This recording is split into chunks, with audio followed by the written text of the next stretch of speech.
고린도전서 13장 4절부터 13절까지 보도록 하겠습니다.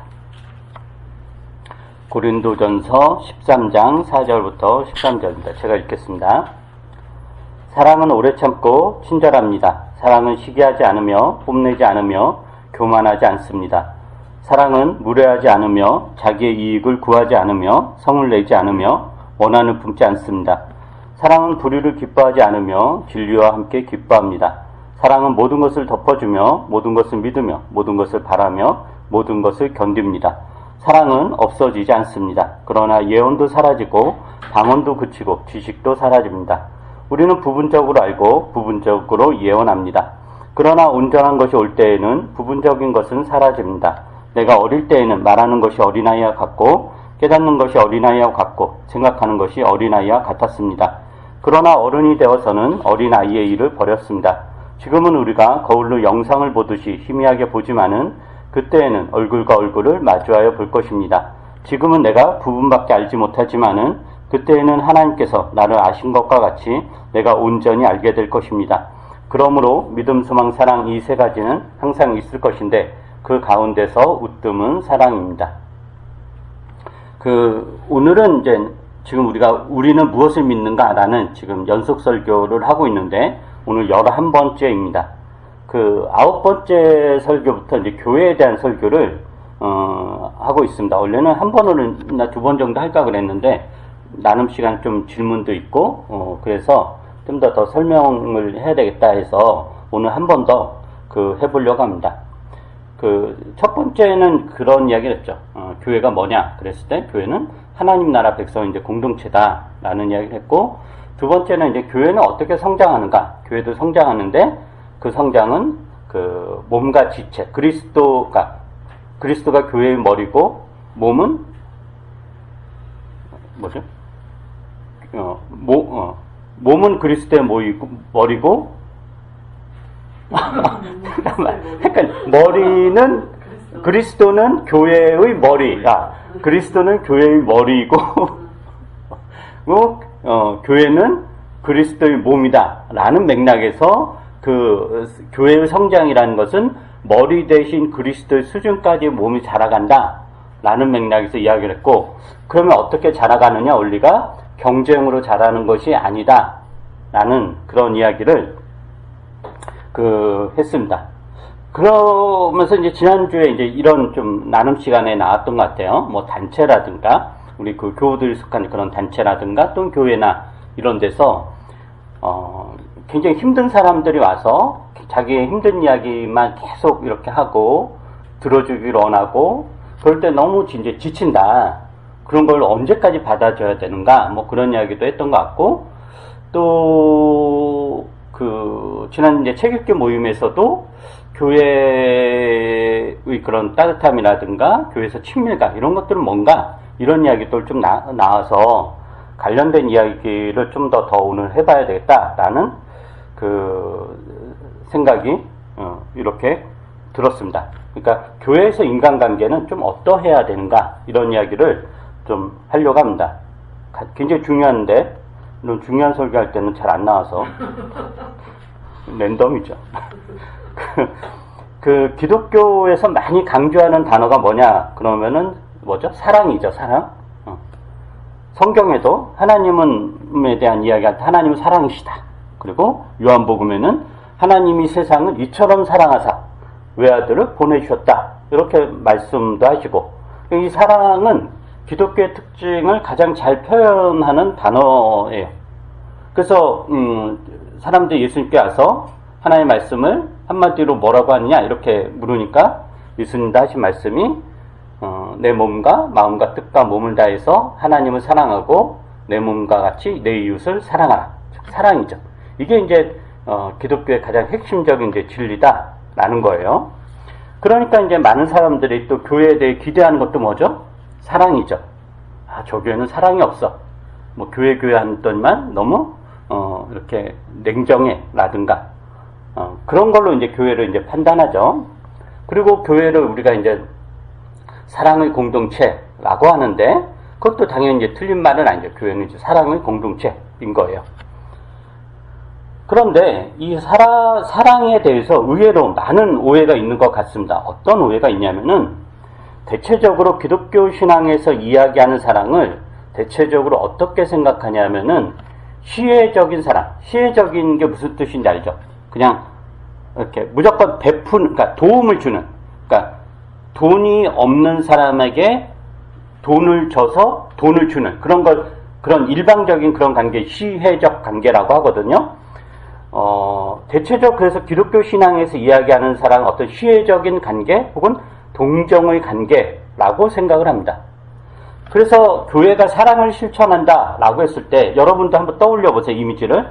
교회가 사랑을 실천한다라고 할 때 대부분 그 모습이 뭐죠? 대부분 가난한 사람들에게 물질을 제공해 주거나, 즉 돈이라든가 쌀이라든가 옷이라든가 이런 것들을 주는 구제라든가 자선사업, 이런 게 풍성하면 저 교회는 사랑이 넘치는 교회구나 라고 우리가 이제 생각을 하죠. 그러니까 자신들보다 열악한 사람들, 자신들보다 굉장히 그 취약한 사람들을 돕는 것으로 사랑의 실천을 하고, 그것으로 저 교회는 사랑이 풍성하구나, 사랑의 실천을 하는구나 라고 평가를 합니다. 물론 지금 그러한 사랑의 실천은 되게 굉장히 중요한 이야기예요. 이게 잘못되었다는 게 굉장히 중요하고, 그런 사랑의 실천은 어떻게 보면 교회다움을 드러내는 표지예요. 그런데 문제는 기독교에서 이야기하는 이 사랑을 이러한 시혜적인 사랑의 실천으로만 이해하면 사랑을 매우 협소하게 이해하고 사랑의 풍성함을 놓칠 수도 있다라는 것입니다. 기독교에서 일방적인 어떤 시혜의 관계, 동정의 관계로 사랑의 주된 실천 방식이 된 이유는 아마도 이런 것 때문입니다. 하나님의 사랑에 대한 오해 때문일지도 모르겠습니다. 이게 무슨 말이냐면, 전에도 제가 몇 번 이야기했던 것 같은데, 아가페라는 말 들어보셨죠? 아가페. 교회를 다 오래 다닌 분들 아가페라는 말 다 들어봤잖아요? 아가페가 뭐냐면은, 그러니까 헬라어인데, 사랑에 해당하는 헬라어예요. 그러니까 무조건적이고 일방적인 사랑을 뜻하죠. 무조건적이고 일방적인 사랑. 그래서 하나님의 사랑을 아가페 사랑, 혹은 부모가 자녀에게 하는 그런 무조건적이고 헌신적 이런 사랑은 아가페라고 하기도 해요. 그러니까 하나님의 사랑은 일방적이고 무조건적이죠. 그건 맞죠. 하나님의 사랑이 일방적이고 무조건적이다라는 것은 우리가 하나님을 찾지도 않았는데 하나님이 먼저 우리를 찾아오셨고, 또 우리가 하나님 뜻대로 살지 않는다고 해가지고 하나님 우리를 버리시는 것이 아니라 끝까지 책임지며 우리를 이끌어 가시죠. 우리의 죄악됨에도 불구하고 그 죄악을 심판하지 않으시고 용서하시며 무한정 사랑하십니다. 이게 하나님의 일방적이고 무조건적인 사랑이에요. 이게 이제 아가페인 거죠. 그래서 이런 하나님의 사랑을 일방적인 어떤 시혜로 여기고, 기독교인들의 사랑, 우리가 하나님을 믿는 우리도 우리의 사랑도 이러해야 하지 않는다라는 그런 이제 분위기가 생긴 것 같아요. 그래서 기독교 역사에서 여러분 사랑의 성자라고 여겨지는 위인들 여러분 기억나는 분들 있죠? 누가 있겠어요? 성 프란시스, 근데는 테레사 수녀님, 우리나라에는 그 사랑의 원자탑이라고 유명한 분 있어요. 손양원 목사, 저도 잘 모르지만 그런 분들의 어떤 사랑의 화신 이렇게 이야기가 되잖아요. 그럴 때 그 내용은 다 뭐죠?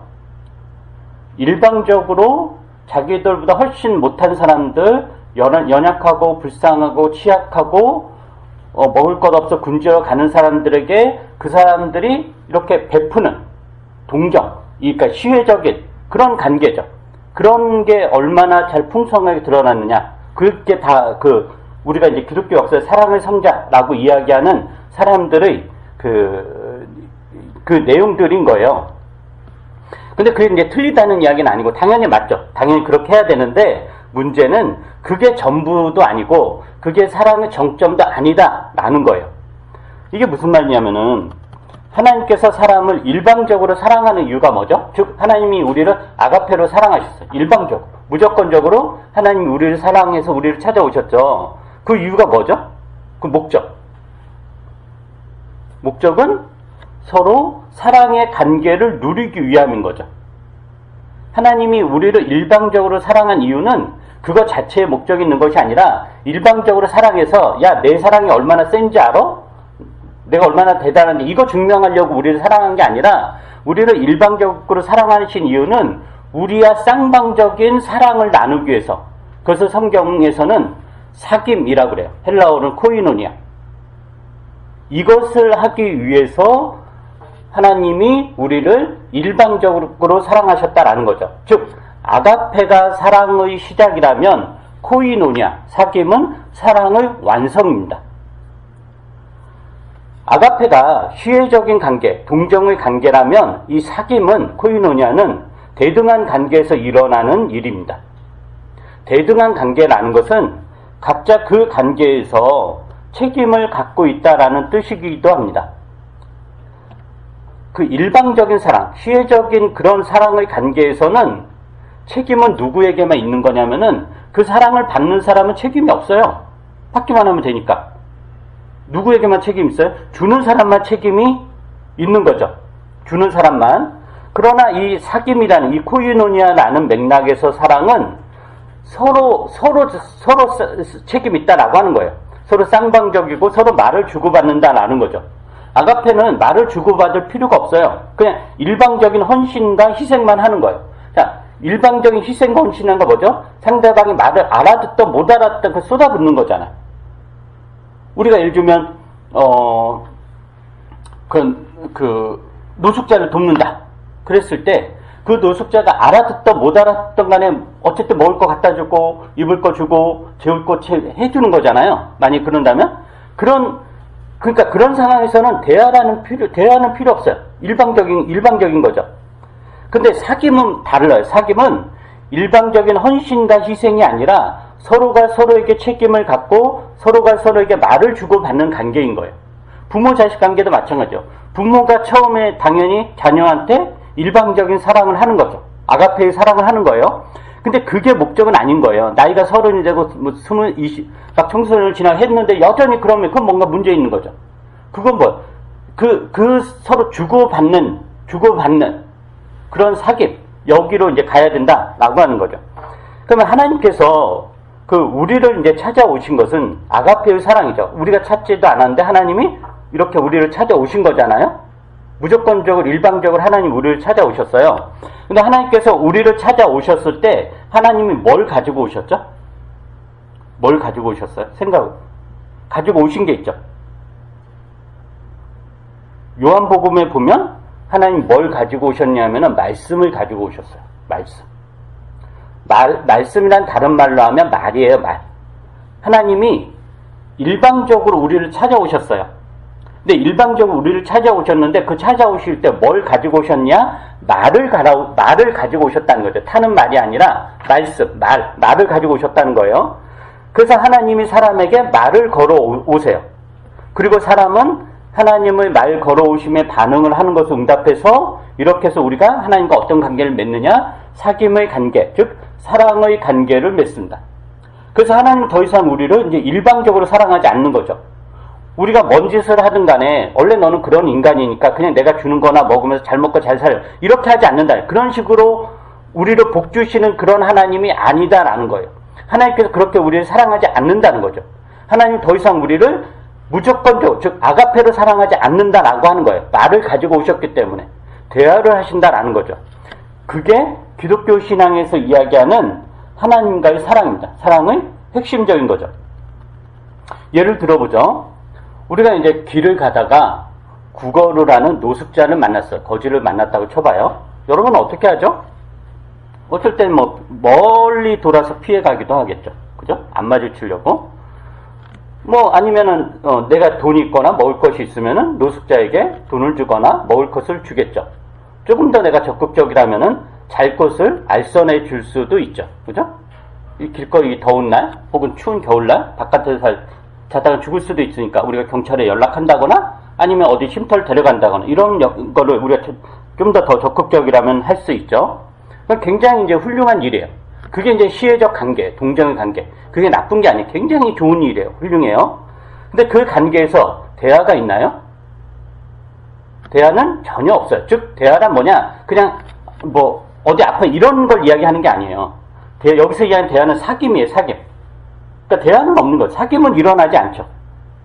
내가 아무리 노숙자에게 먹을 것을 제공하고 밥을 주고 뭐 쉼터를 제공하고 이불을 준다고 하더라도 그 노숙자와 나 사이에 사귐이라는 건 일어나지 않아요. 왜요? 말이 없기 때문에. 그럼 여기에서 사귐이 일어나기 위해서 뭐가 있어야 되냐면은 말을 걸어야 된다라고 하는 거죠. 그러니까 그 시혜적 관계, 동정의 관계, 그것 자체도 굉장히 훌륭하지만 그게 기독교 신앙에서 이야기하는 사랑의 온전한 모습은 아니다라는 거예요. 사귐이 일어나기 위해서 말을 걸어야 되고 그 말에 대한 응답이 있어야 됩니다. 그리고 둘 사이에 지금 뭔가 관계가 일어났잖아요. 말을 주고받음으로. 그리고 그 관계를 유지하고 풍성하기 위해서 이제 누구에게 책임이 있느냐? 둘 모두에게 책임이 있다는 거예요. 먼저 말을 걸어온 사람에게만 책임 있는 것이 아니라 둘 모두 책임을 가지고 있어야 된다라는 거예요. 그게 사귐이고 온전한 사랑이다라는 거죠. 그러니까 둘의 관계에서 한 사람은 무조건 도움을 주고 한 사람은 무조건 도움을 받는 관계는 동정의 관계이고 시혜적 관계이지 그게 성경에서 이야기하는 사랑의 관계다라고 할 수 없습니다. 왜냐? 거기에는 사귐이 없기 때문입니다. 그게 잘못되었다는 게 아니라. 그러면 이렇게 사귐의 관계가 되기 위해서는 결국엔 뭐가 돼야 되냐? 각자 주체적인 존재가 돼야 돼요. 자신의 삶에 대한 책임을 가지고 이 관계를 유지하고 풍성하게 하기 위한 역할과 몫을 두 당사자가 할 줄 알아야 됩니다. 이게 사랑의 관계예요. 우리가 이제 지난주에 교회와 신자의 관계, 또 신자의 관계를 몸과 지체의 관계로 이제 비유했잖아요. 그걸 살펴봤죠. 교회는 몸이고 그 몸을 이루는 각각의 지체는 이제 신자들이다라는 이야기를 했어요. 근데 그 몸이 이제 수많은 지체로 이루어져 있잖아요. 몸이라는 게.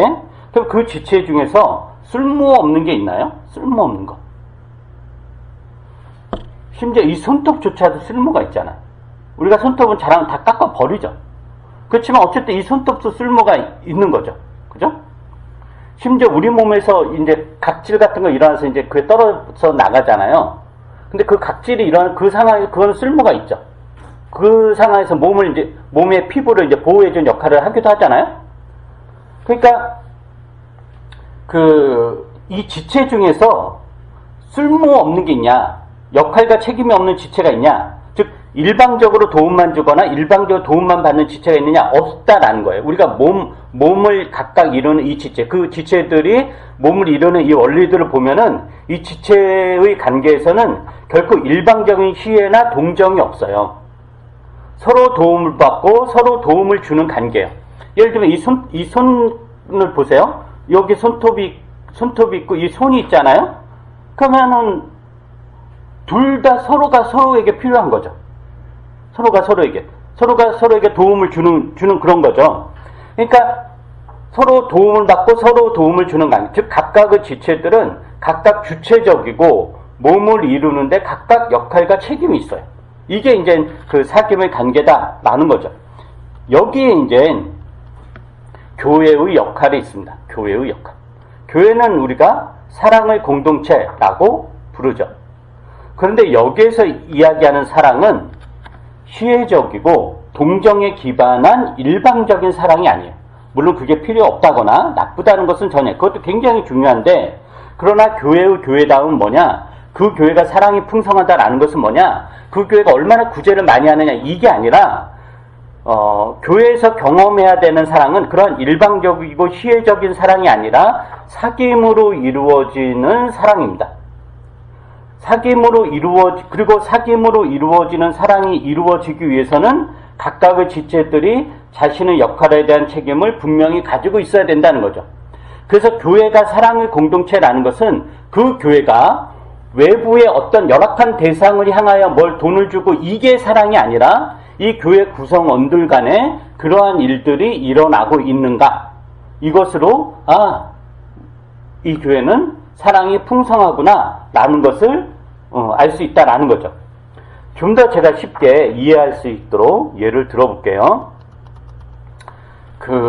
여러분, 이제 전에 지난번 목요 모임에서 제가 오늘 설교의 일부 스포를 유출했는데, 심리 상담과 사회복지의 차이를 아시나요?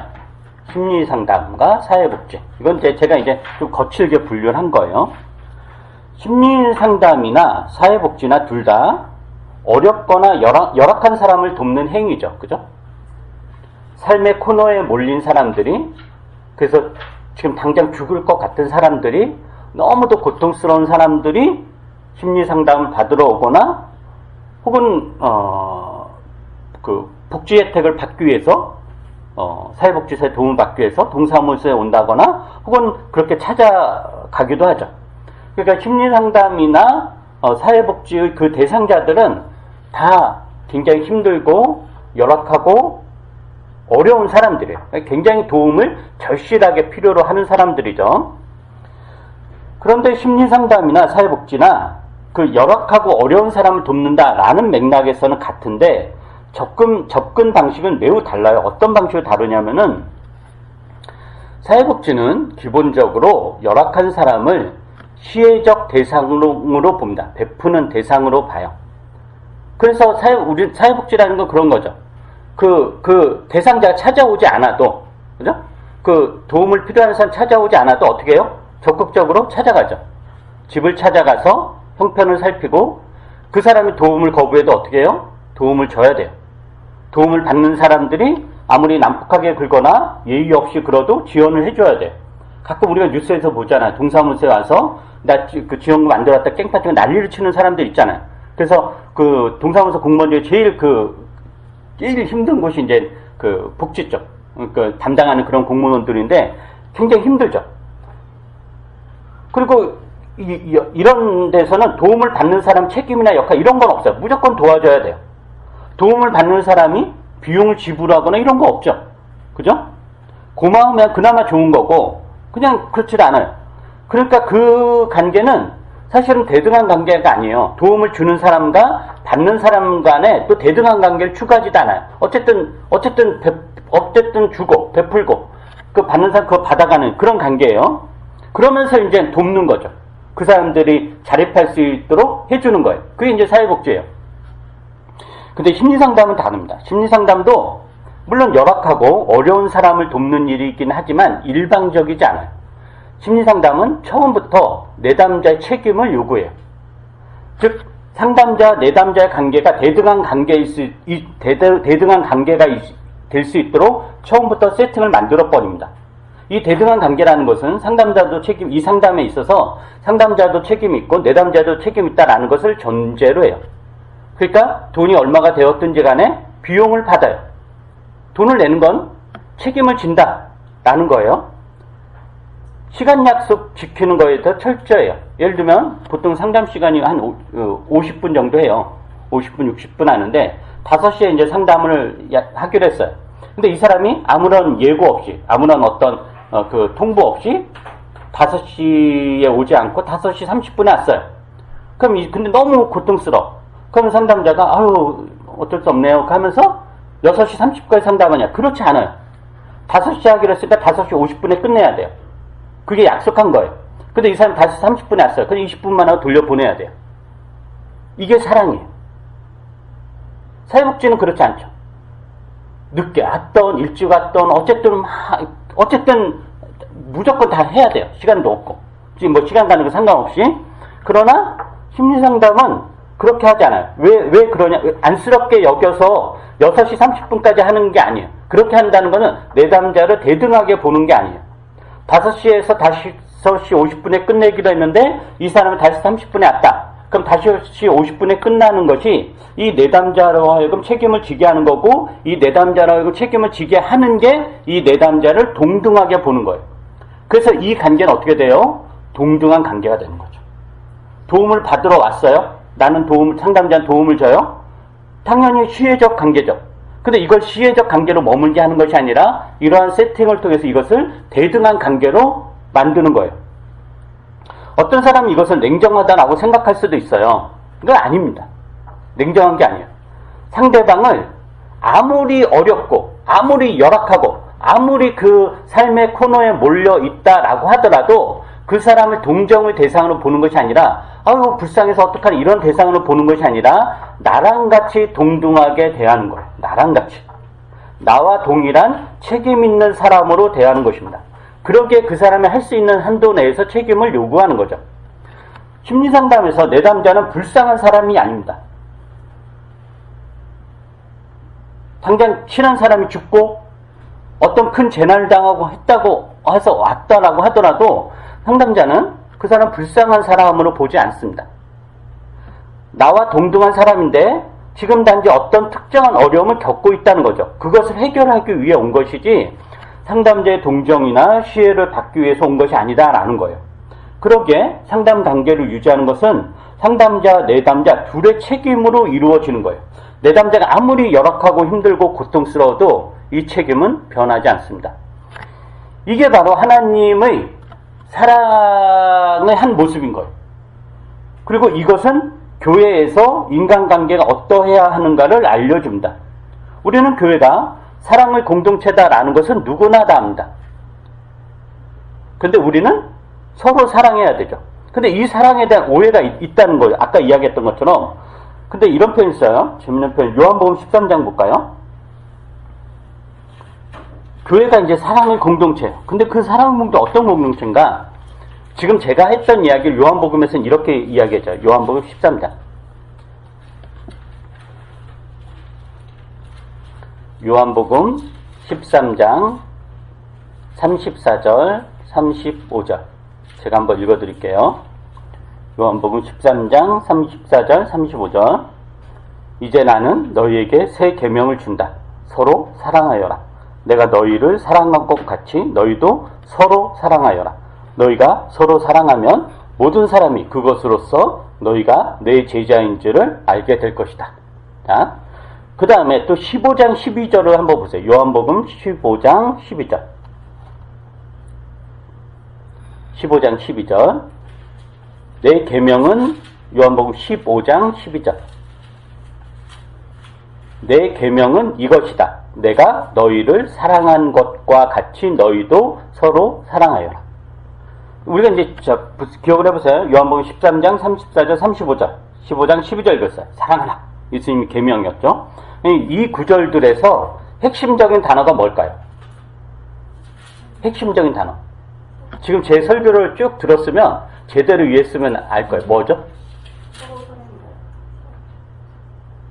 그러니까 서로 사랑하라 말 그거는 다 이거 다 서로예요. 서로 핵심적인 단어는 서로예요. 사랑이 아니에요. 사랑은 너무도 당연한 거죠. 그건 뭐 너무 당연한 거예요. 근데 사랑보다 더 핵심적인 단어가 뭐냐? 서로예요. 서로. 그러니까 너희는 너는 사랑하라 이게 아니라 너희는 서로 사랑하라. 서로. 일방적으로 사랑을 베풀고 퍼주는 것이 아니라 서로 사랑하는 것입니다. 서로 사랑하는 것. 서로 사랑한다면 소진되지 않습니다. 물론 서로 사랑하는 것 힘들지 않다는 것 아니에요. 서로 사랑하는 것, 그러니까 예를 들면 이런 거예요. 우리가 어떤 걸, 뭐 사람과의 관계라든가 어떤 일을 할 때 힘이 들잖아요. 근데 힘이 들어도 힘이 나는 경우가 있고, 그죠? 힘이 너무 드는데 힘이 나는 경우가 있어요. 희한하게. 근데 힘이 드는데 힘이 빠지는 경우가 있어요. 똑같이 힘이 들어요. 똑같이 힘이 드는데 어떨 땐 또 힘이 드는데 힘이 나고 어떨 때 힘이 빠져요. 그것은 어떤 경우에 그러냐면은 혼자서 일방적으로 베풀어야 되는 사랑, 이 시혜적 사랑은 힘이 들어서 힘이 빠져요. 그래서 결국에는 사랑을 하는 사람도 피폐해집니다. 그걸 이제 번아웃이라고도 하죠. 소진된다라고 그래요. 그런데 서로 사랑하는 것은 힘들어. 서로 사랑한다라는 게 낭만적인 걸 이야기하는 게 아니에요. 근데 힘든데 서로 사랑한다라면 힘들어도 힘이 나는 관계. 그건 피폐해지는 게 아니라 그 관계를 통해서 성숙해지고 이전보다 더 나은 사람으로 자라갑니다. 예를 들면 이것을 생각해 보세요. 예수님과 제자들의 관계를 생각해 보세요. 예수님이 제자들에게 뭐라고 했죠? 아까 요한복음에 읽은 것처럼 내가 너희를 사랑한 것처럼 너희도 서로 사랑하라 이 말씀을 하셨어요. 근데 예수님과 제자들 관계 어떤 관계였다는 거죠? 사랑의 관계였다는 거죠. 내가 너희를 사랑한 것 같이 너희도 서로 사랑하라. 그랬으니까 예수님과 제자들의 관계가 무슨 관계? 사랑의 관계였다고 하는 거예요. 근데 생각을 해보세요. 예수님과 제자들의 차이라는 게 얼마나 엄청나죠? 예수님은 하나님의 아들이에요. 그죠? 제자들은 뭐예요? 죄인들이에요. 예수님은 구원하러 오신 분이에요. 메시아시고 구원자세요. 근데 제자들은 어떤 사람들이에요? 구원을 받아야 될 대상들인 거죠. 이게 엄청난 차이인 거죠. 엄청난 차이인 거예요. 이게 무슨 예를 들면 마더 테레사와 인도 캘커타의 헐벗고 굶주렸던 사람들과 비교하면 그것보다 훨씬 더 큰 차이죠. 그죠? 엄청나게 큰 차이인 거예요. 그래서 예수님과 이런 제자들의 이 차이로 따지자면 이 관계야말로 어떻게 보면 시혜적 관계, 동정의 관계, 일방적으로 베푸는 관계여야 돼요. 예수님 도움받을 게 뭐가 필요하겠어요? 이렇게 엄청난 이 큰 차이인데, 그런데 놀랍게도 예수님은 제자들과의 관계를 시혜적 관계로 만들지 않아요. 예수님은 제자들을 일방적으로 무조건적으로 사랑하고 제자들은 예수님의 사랑을 일방적으로 무조건적으로 받아들여야 되는 그런 관계로 만들지 않아요. 만약에 예수님과 제자들의 관계가 시혜적 관계였다면 예수님이 제자들에게 그토록 끈질기게 말씀하지 않았을 거예요. 그냥 제자들이 막 이것저것 달라고 요구하잖아요. 그냥 그거나 먹고 이제 떨어져라. 야단이나 치면서 니 같은 것들은 도대체 하면서 그냥 그렇게 했겠죠. 제자들 역시 예수님 무슨 말을 하든 말든 간에 그거 신경 안 쓰고 예수님 어차피 기적 베푸니까 그거 받아가지고 우리 잘 먹고 잘 살자 이렇게 했을 거예요. 시혜적 관계가 동정의 관계라면은. 그러나 그런 관계 아니었다는 거죠. 주님은 제자들을 물론 동정하고 안타까워 했어요. 불쌍히 여기기도 하고. 그러나 그렇다고 해서 그들의 요구를 일방적으로 들어주고 시혜를 베푸는 것이 아니라 그들과 끊임없이 대화를 하세요. 제자들 알아듣지 못해도 포기하지 않으시고 끝없이 대화를 하시죠. 그러니까 계속 말을 걸었다라고 하는 거예요. 이렇게 말을 걸었다라는 것은 뭐냐면은 예수님이 제자들을 어떤 대상으로 여겼냐면은 내 말을 알아들을 수 있는 사람으로 여겼다. 즉 당신과 상호작용하며 사랑을 주고받을 수 있는 사람으로 여겼다라는 것을 의미한다. 이런 맥락에서 예수님과 제자들의 관계가 서로 사랑하는 관계, 다른 말로 하면 서로 책임을 지는 관계였다라고 하는 거죠. 일방적인 책임이 아니라 서로가 서로에게 책임을 지는 관계입니다. 교회에서 인간관계가 그러해야 된다라는 거죠. 포기하지 않되 일방적이지 않은, 돌볼 상황일 땐 돌보지만 시혜적이지 않은 그런 관계여야 됩니다. 오늘 우리가 이제 본문을 읽은 고린도전서 13장은 사랑으로 굉장히 유명한 그 말씀이죠. 근데 이 고린도전서 13장에 그게 이제 사랑으로 되게 유명한 장이잖아요. 근데 이 13장을 자세히 보면은 결코 사랑에 대한 낭만적인 이야기를 하지 않고 있습니다. 뭐라고 하죠? 사랑은 오래 참고, 시기하지 않고, 뽐내지 않고, 교만하지 않고, 무례하지 않고, 성을 내지 않는다. 오난을 품지 않는다. 라고 그래요. 이 말은 무슨 뜻이냐면은 세상이 어떠냐? 세상은 사랑이라는 이름으로 오래 참지 않고, 시기하고, 뽐내고, 교만하고, 무례하고, 성을 내고, 오난을 품는다라는 이게 세상의 사랑인 거예요. 부모가 애를 패는 이유가 뭐예요? 사랑하기 때문에 패는 거죠.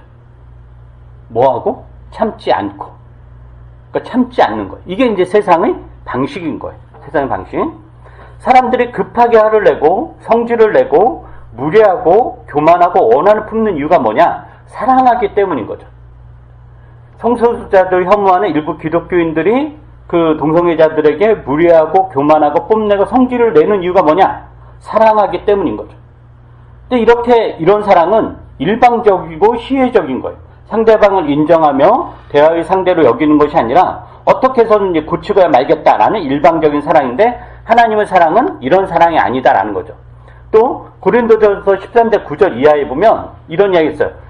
그게 어떤 이야기냐? 우리는 이 세상에서 부분적으로 안다라고 하는 거죠. 우리가 세상에서 경험하는 게 굉장히 희미한 것들이에요. 정확하지 않은 거예요. 우리가 아는 것은 제한되어 있고 정확하지 않고 부분적으로 알고 매우 희미해요. 그런데 세상은 어떤 곳이냐? 사랑을, 타인을 정확하게 알아야 가능한 것을 여기는 거예요. 세상은. 틀리면, 정확하지 않으면 사랑할 수 없다라고 하는 거죠. 그래서 사랑하려고 걔를, 상대방을 내 가치관의 틀에 딱 맞추려고 하는 거죠.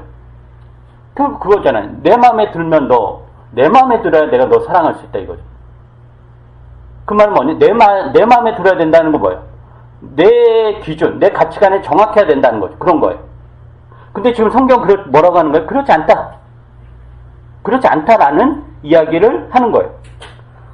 우리가 모든 것을 다 알지 못하고 부분적으로 알고 심지어 틀렸다고 하더라도 사랑은 가능하다라는 거죠.